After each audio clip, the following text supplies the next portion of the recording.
Thank you.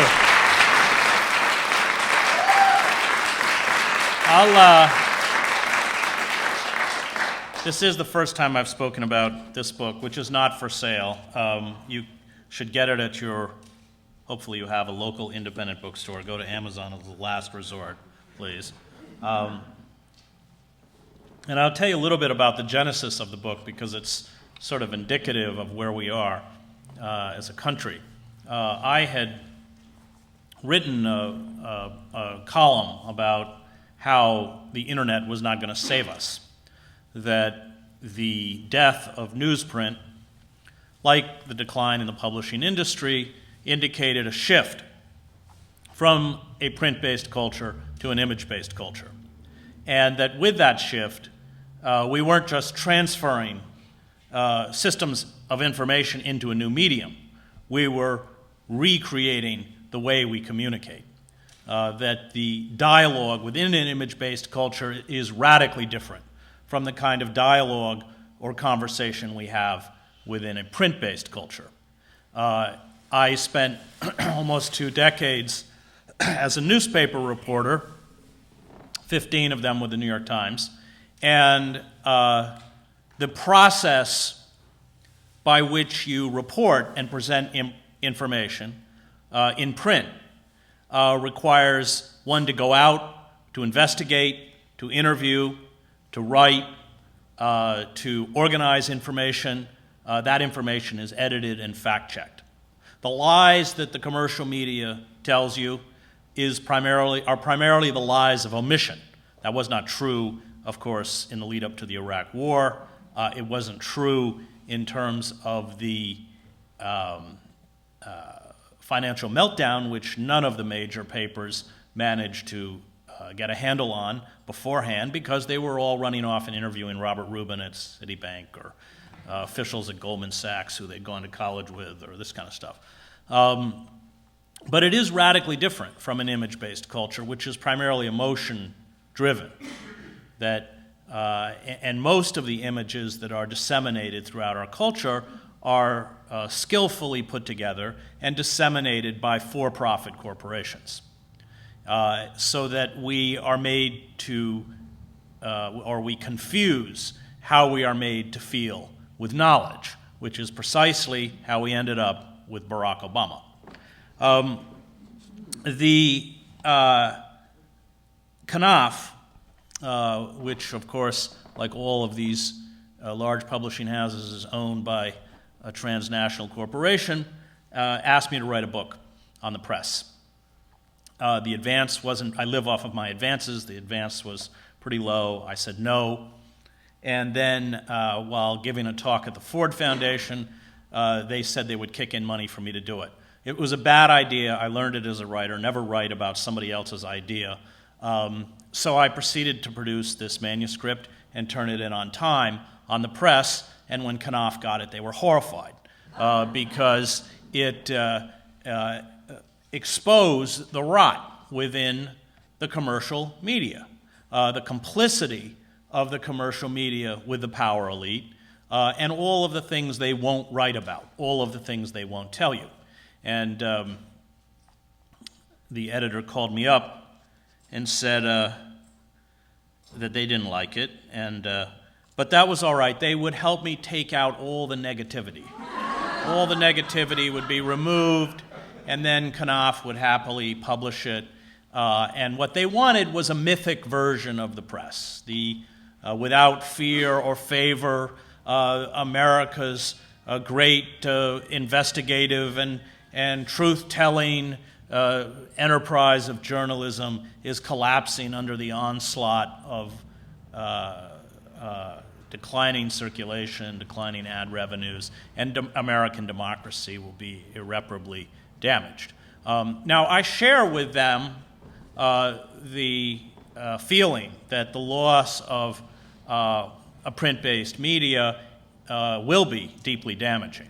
But I was not about to mythologize an institution that I know intimately and know far better than any editor at Knopf. And so I frantically called Nation Books and asked them to buy out the advance, which they did, moved it, and then reconfigured the entire book. Because what I had done was write about one pillar of the liberal establishment, the press, and its collapse. But what I realized in the process of writing that was that all of the pillars of the liberal establishment have collapsed. And the cultural and political consequences for us are catastrophic. The liberal church, I grew up in Schoharie, New York, not very far from here. My father had 5 churches I used to go. He used to consolidate 2 of the churches, but he would preach the same sermon 3 times every Sunday, and I would go with him, and in between services, grill him about what he had said for 20 minutes. The liberal church, the universities, the press, labor, culture, which has, of course, been corporatized, and the Democratic Party have all failed us. They continue to espouse or speak in the rhetoric of liberal values, but what they do and the alliances that they have made have essentially removed them from traditional liberalism and turned them into collaborators with the corporate state and with the forces that have made war against liberal values. And so I broadened the book to include all of the pillars of the liberal establishment and speak, the name of the book is The Death of the Liberal Class, and speak about what's happened within our society. And I reach all the way back to World War I, when I think it began. I draw a lot on a great anarchist writer who, if you haven't read, I highly recommend, Dwight MacDonald. And certainly the height of American movements of progressivism, of socialism within this country was right on the eve of World War I. Publications like Appeal to Reason, The Masses, had a huge circulation. 1 million people voted for the socialist candidate Eugene Debs. Powerful labor unions like the Wobblies, the CIO, Big Bill Haywood, writers, Upton Sinclair, muckrakers like Ida Tarbell or Ida Wells. These were incredible figures. And they married a sense of justice and a sense of compassion for the weak within the society to powerful movements, including movements within the liberal church formed around the social gospel, which was articulated by Walter Rauschenbusch. The war, World War I, essentially ended that. The war was not a popular war. Wilson had actually run for his second term saying that he had kept us out of the war. But of course, the bankers, which had given tremendous loans to France and Britain, were terrified that should the Germans win the war, these loans would never be repaid. So there was an impetus to push America into the conflict. Wilson complied, and he created essentially the first system of modern mass propaganda under the Creel Commission, the Committee for Public Information, led by a former muckraking journalist named George Creel, who would end his days, by the way, working for Joe McCarthy and Richard Nixon. And not surprisingly. And what they did was saturate the country through radio, print, graphic art, film. They had a film division. The Beast, the Kaiser, so there was a film named roughly something like that. And they turned the country. Now, they built their propaganda off of at that time, the new studies of Freud, Le Bon, Trotter, and others who understood that people were not actually moved or compelled to act by reason, but by the manipulation of emotion. And all of the people from the Creel Commission, including Edward Bernays, moved immediately after World War I to Madison Avenue and began working not only for government but for corporations. And that is when, in American society, we instilled consumption as a kind of inner compulsion, and we created this concept of permanent war. We demonized the Hun, but the moment the war was over, we demonized the Red, the communist. And it's interesting that the Sedition Act and the Espionage Act, which were passed during the war as essentially a way to protect America from internal enemies, was used immediately after the war to go after the remnants of progressive movements that had survived the war, and the repression was fierce during the war. And that's how you got Emma Goldman and everybody deported to Russia. That's how you got Appeal to Reason being shut down. And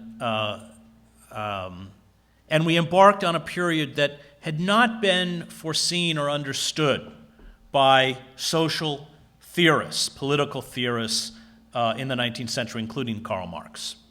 This concept of permanent war, of permanent fear, of that need to constantly be vigilant within your own organizations, within your own society, for forces that were going to disrupt or destroy American democracy. And what happened, of course, and it's really the history of the 20th century, is that the liberal class proved to be most complicitous in turning on those within their own organizations who were deemed to be anti-communist. Many of them, of course, were not communist. One thinks of figures like I.F. Stone would be a good example, Big Bill Haywood, the leader of the Wobblies, who had to spend the last 10 years of his life as a refugee in the Soviet Union. These figures who had moral autonomy and the courage to stand up for the working men and women. And of course, the people who were most adept at using these witch hunts were the careerists, the people who had the least sort of moral focus, the most self-centered, the most craven. And the liberal organizations, in essence, began to consume their own. They began to consume the best within themselves. You had a breakdown of American capitalism in the 1930s. You had a resurgence, a brief resurgence of the progressive movement.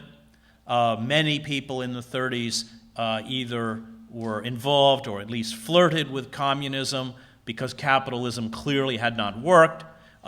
When the capitalist society began again to, courtesy of the Second World War, to create a kind of stability, they immediately turned on the remnants of that progressive movement, which is how people like Henry Wallace, who had been Franklin Delano Roosevelt's vice president, ran as a populist, the last politician we really had who stood up, and he was not a communist, who stood up against the war machine, who stood for the rights of workers, who denounced the excesses of capitalism. He was completely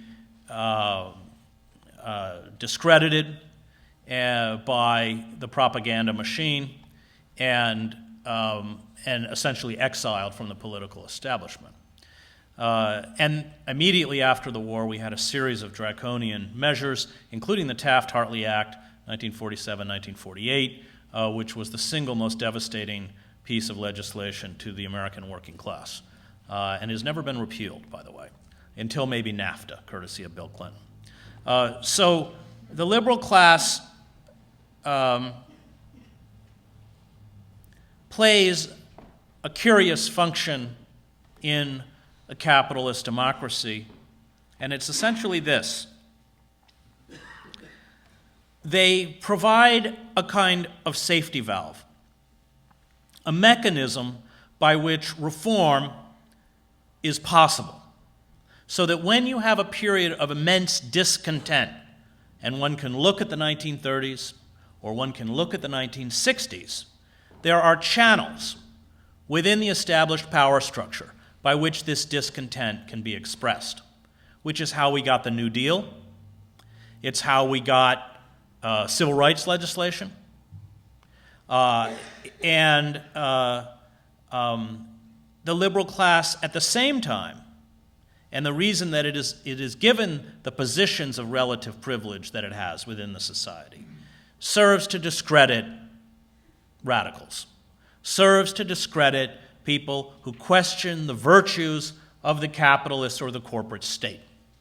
I mean, a good example would be there was a retrospective 10 years after the Vietnam War where they had brought generals, former generals who said, well, if we just fought the war harder, we could have won. And then they brought James Chase and other members of the liberal establishment who said, we meant to do well. We went in there to try and bring democracy to Vietnam, but it didn't work. It wasn't going to work. And what you get in both narratives, in essence, and this is, of course, why the liberal class is tolerated, is that no one questions the virtues of those who carry out the enterprise itself. You saw the same thing, you'll see the same thing with retrospectives on the Iraq War, where people will say, we weren't prepared for the insurgency, or we didn't have enough troops for the occupation. But the liberal class is not allowed to attack the motivations of those who propel us into war. I mean, that's just a window into the function of the liberal class. In return, the liberal class, first of all, is given positions of relative economic privilege in terms of their positions within universities, as clergy, as members of labor unions who don't speak of transforming American society, but as working as junior partners with corporations. Within the arts, the arts have been completely corporatized in the same way that higher education has been corporatized, and the Democratic Party. The problem is that with the march of the corporate state, the rise of the corporate state, which began with Reagan in earnest, with the deregulation and the destruction of antitrust laws, was accelerated by Bill Clinton, certainly the greatest traitor to the American working class ever produced by the Democratic Party.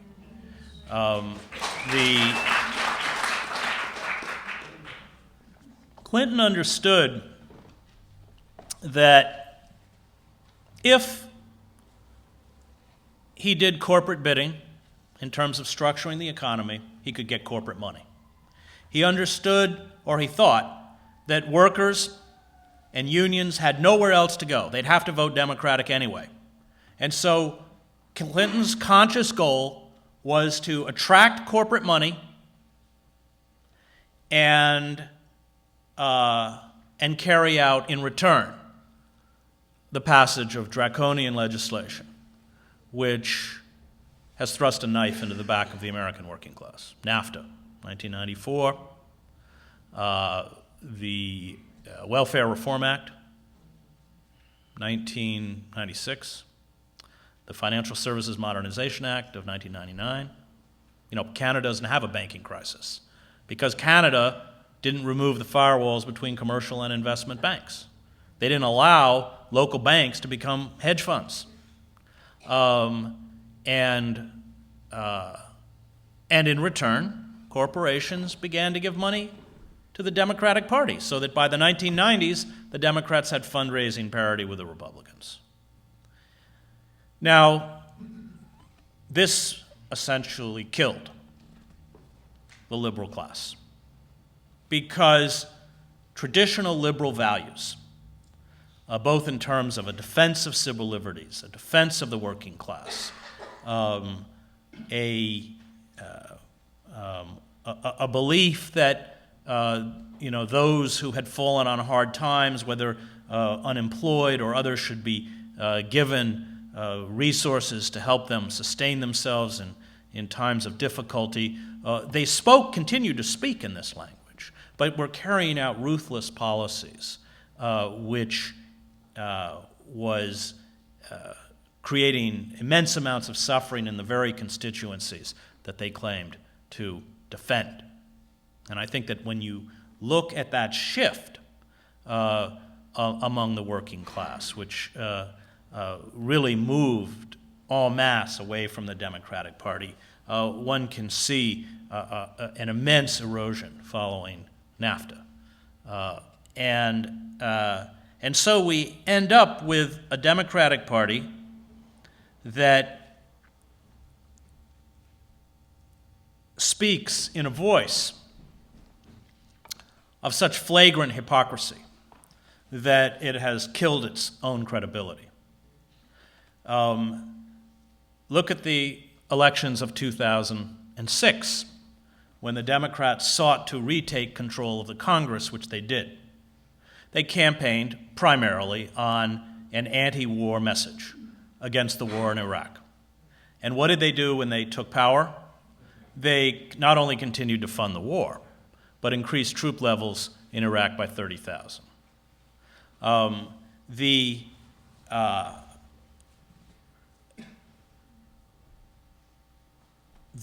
reforms that have been instituted by the Democratic Party are so alien to the rhetoric that the mechanism, that safety valve, which can make a capitalist democracy function, has essentially been turned shut. So that now, with the creation of a kind of permanent underclass, and even Lawrence Summers acknowledges this when he talks about a jobless recovery, the inability on the part of working men and women to get access to credit, they keep prolonging unemployment benefits because, courtesy of Bill Clinton, once unemployment benefits run out, people are going to have to try and live on the $143 a month they receive from welfare. So the anger that we are seeing expressed throughout the society, through the Tea Party, through militias, through the Christian right, which I'm going to speak about in a minute, comes with a two-pronged attack. One is against the power elite, which is for them defined as Washington. And one of the most interesting aspects of the Tea Party movement is the way Dick Armory, with corporate money, went into the movement and made sure that the anger was deflected from Wall Street and directed towards government, with not very subtle undertones of overt racism. And the other prong of the attack is against the liberal class, hatred for the liberal class. And I would argue that this hatred is not misplaced, that the hatred for the liberal class is deserved, because the liberal class, and especially the sort of progressive wing of the Democratic Party, did traditionally watch out for the interests of the working class. And for money, for corporate money, they sold workers out. And, of course, now the middle class. And so you can watch it with Obama. I mean, if you look at the Obama administration, there is, on any substantial issue, virtually no difference from an administration run by John McCain. I mean, the tragedy for me of the Obama administration is that the Democrats, once they took power, essentially codified the destruction of domestic and international law that had been carried out by the Bush administration. The Democrats couldn't even find it within themselves to restore habeas corpus. I was part of the ACLU lawsuit against the government for the Fisa Reform Act. The Fisa Reform Act was pushed through Congress to essentially make legal retroactively what was illegal. And that was the warrantless wiretapping and eavesdropping as well as storage of email, phone messages of tens of millions of Americans. We had 30 cases working our way up through the lower courts against Verizon and AT&T for turning this information over to the government in direct violation of our constitutional rights. And those cases would have won. And those telecommunication companies knew it. And so what did they do? They went to Washington with millions of dollars, much of which they handed off to Democratic congressmen, including Senator, at the time, Senator Obama. And Obama, although during the campaign had promised that he would filibuster the Fisa Reform Act, went and voted for it. The continuation of our doomed imperial project in Iraq, the escalation of the war in Afghanistan, which you don't hear this from the New York Times, we're losing, and we're losing the war badly. The looting of the U.S. Treasury on the behalf of Wall Street. All of this was begun by the Bush administration, but continued and embraced by the Obama administration, by the Democratic Party. And I think if there's probably no better example of how utterly bankrupt our liberal establishment has become than by looking at everything the Obama administration has carried out, including abandoning a commitment to protect a woman's right to choose, including abandonment of a public option. The so-called health care reform bill is essentially just the equivalent to the for-profit pharmaceutical and insurance industry of the bank bailout bill. $400 billion in subsidies. They can still raise co-payments and premiums. They're getting all sorts of exemptions because companies like Aetna don't want to be forced to provide medical coverage to sick children. It's legally permitted now in this country for-profit insurance companies to hold sick children hostage while their parents frantically bankrupt themselves to try and save their sons or daughters. Any honest discussion of health care would acknowledge the fact that our for-profit health care system is the problem and must be destroyed. But that will never happen. It won't happen because the industry's money and lobbyists drive the discussion, both on the airwaves with the courtiers who function as pundits and analysts, as well as within the political process itself, which is why you had Dennis Kucinich during the Democratic primary standing literally in a snowbank in New Hampshire because he would not be invited into the room.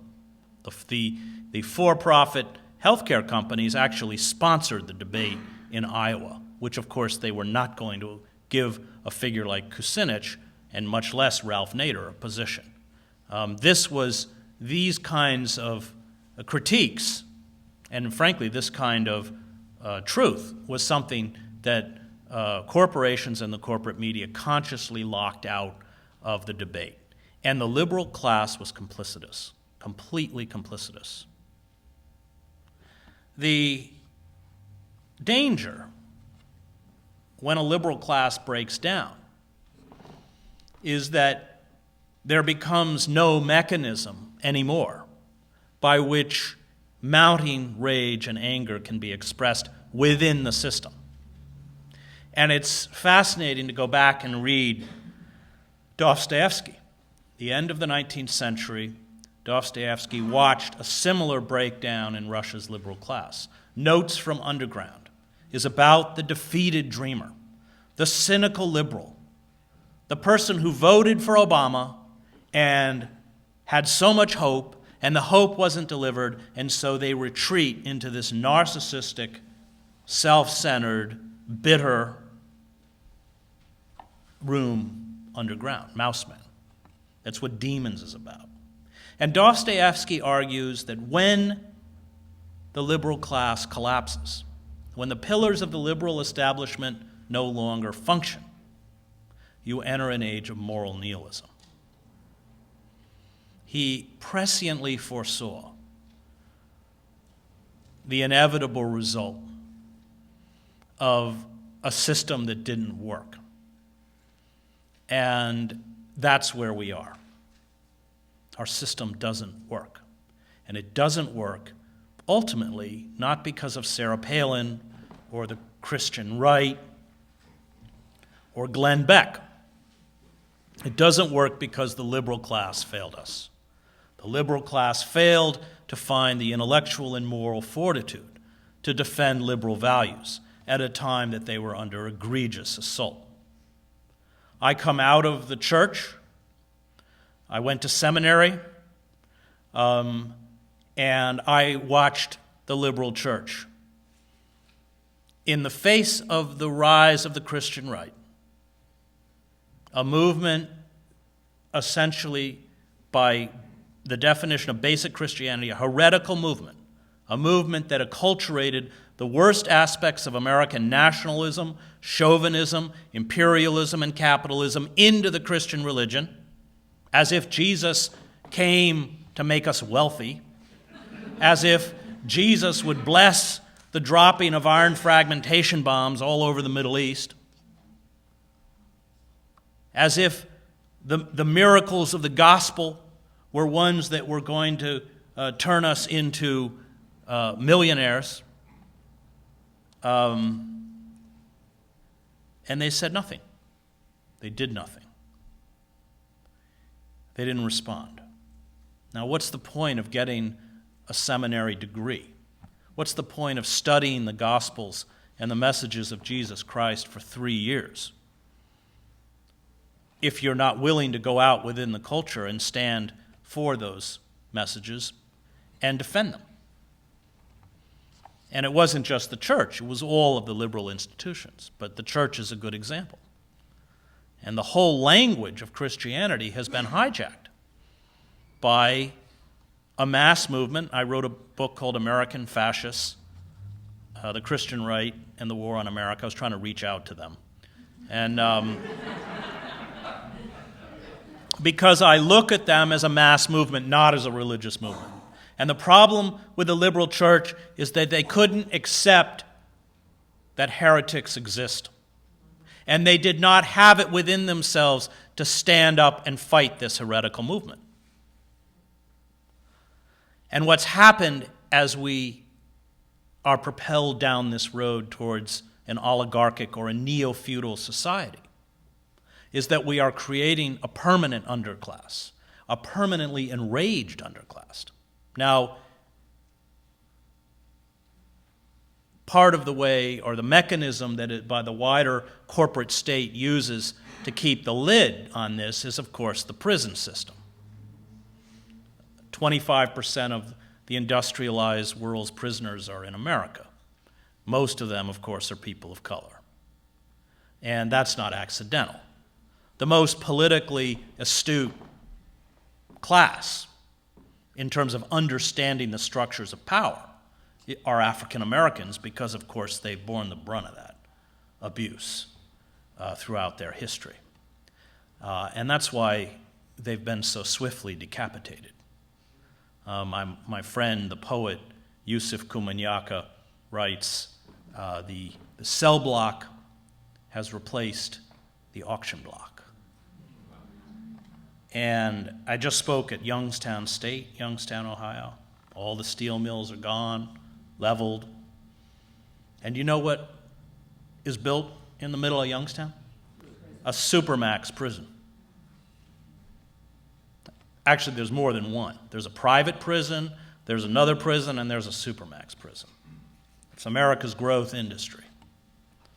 And as you pound this dispossessed working class into the ground, as their communities physically disintegrate, and you just can walk out on the street to see it here, but this is just replicated in post-industrial pockets throughout the country.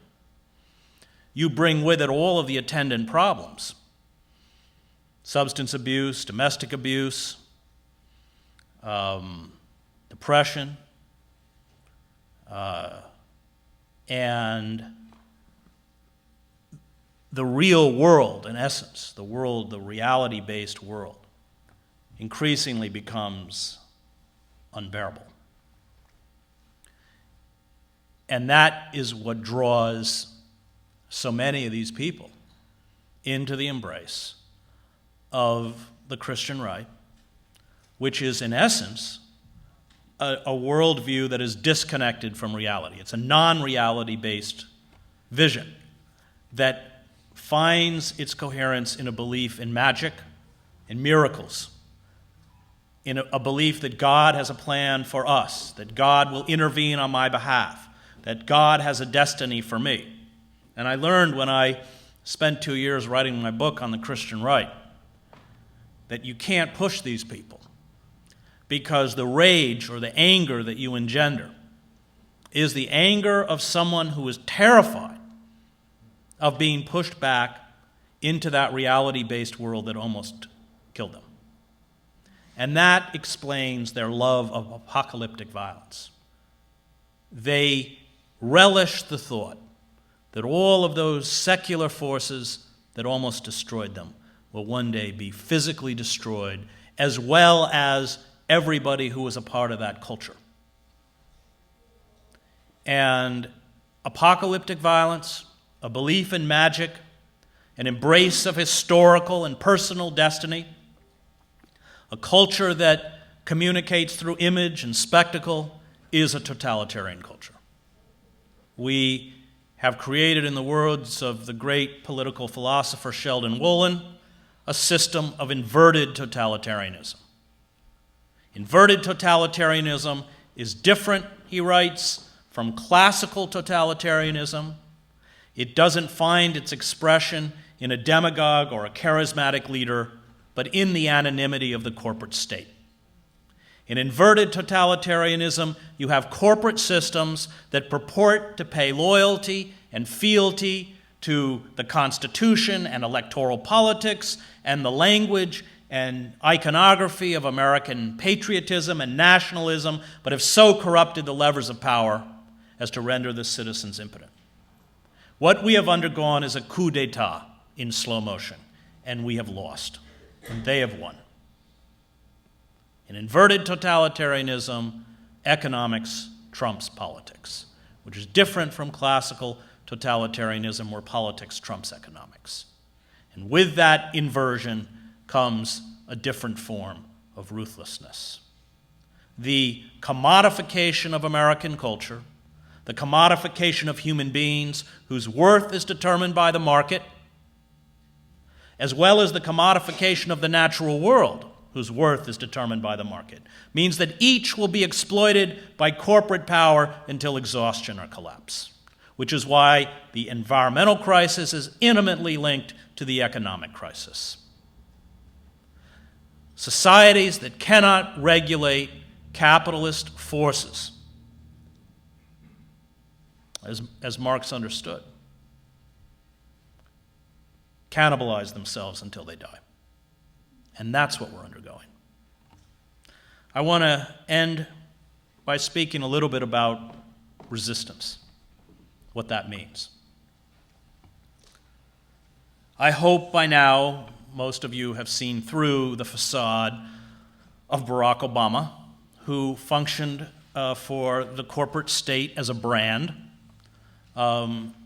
He, I think in many ways, was similar to what we saw done by Benetton or Calvin Klein, where they used people of color and HIV-positive models as a way to associate their products with risque style and progressive politics. But the result was the same. It was to confuse a passive consumer that a brand was an experience, which is why just before Obama assumed office, Advertising Age awarded Obama their top annual award. He beat Nike, Zappos, Apple, and that's Marketer of the Year. We are not going to salvage either our environment or our country through electoral politics. I had lunch recently in New York with Father Daniel Berrigan,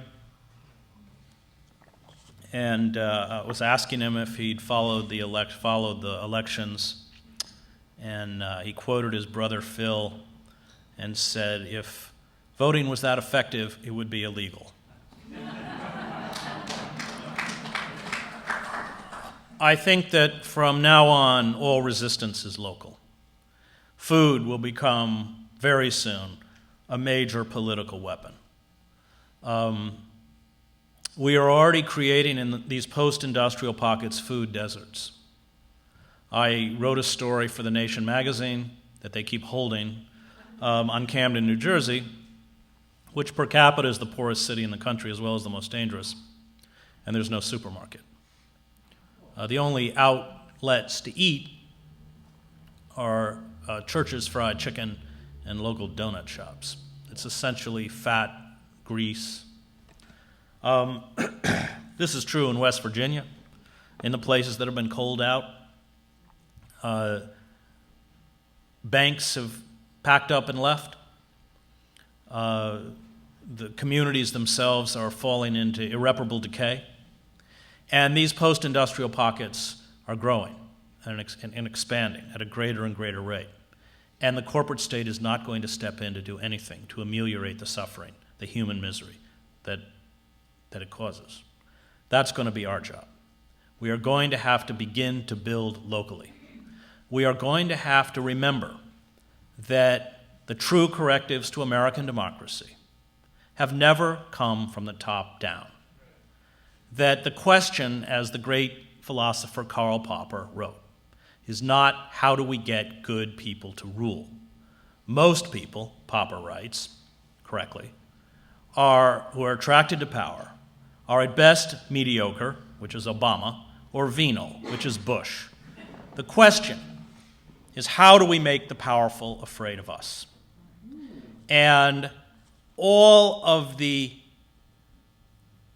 social movements that were built, starting with the Liberty Party that fought slavery, the suffragists for women's rights, the labor movement, the civil rights movement, the anti-war movement, made the powerful frightened of them, which is why the last truly liberal president in the United States was Richard Nixon, because he was actually scared of movements and passed OSHA and the Clean Water Act and the Mine and Safety Act, all of which were written by Ralph Nader, who I voted for in the last election. And